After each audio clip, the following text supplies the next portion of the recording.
Turning to some other news, Saturday was day 4 of the Winter Universiade in Harbin, northwest China, with 10 gold medals decided. China's Fu Chunyan won the women's 3,000-meter speed skating event. Her teammate Dong Feifei came second. In the men's 100-meter speed skating, South Korea's Lee Kang-suk took the gold, beating China's Zhang Yaoling and Fu Fengtong.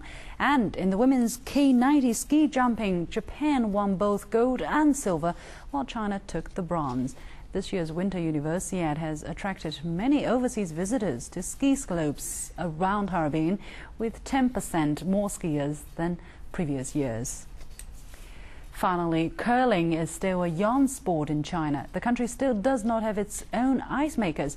2 international ice makers, Scott Henderson and Doug Wright, were invited to the curling court of the 24th Winter Universiade.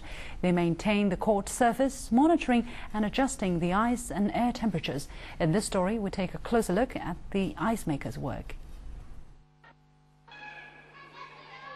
Curling is a team sport with similarities to bowling and shuffleboard, played by 2 teams of 4 players, each on a rectangular sheet of carefully prepared ice.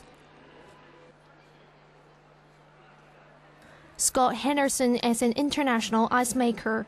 The 44-year-old Scotsman was invited to China to work on 24th Winter Universiade curling court.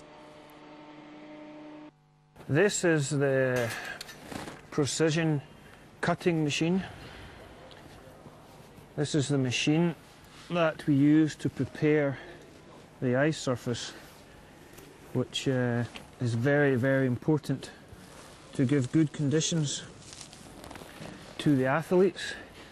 This cutting blade is machined to very, very high standard.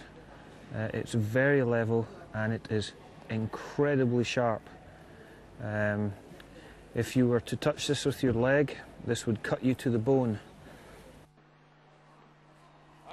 Doug Wright is Henderson's partner.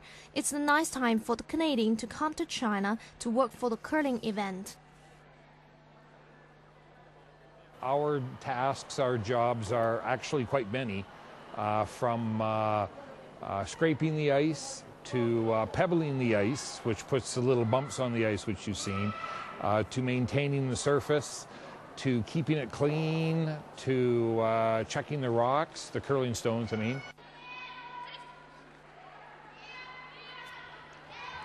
The surface of the ice should be maintained at temperature around -5 degrees Celsius. Several elements may change temperature, such as the carbon dioxide that competitors breathe out. So the ice makers can't rest even during the match.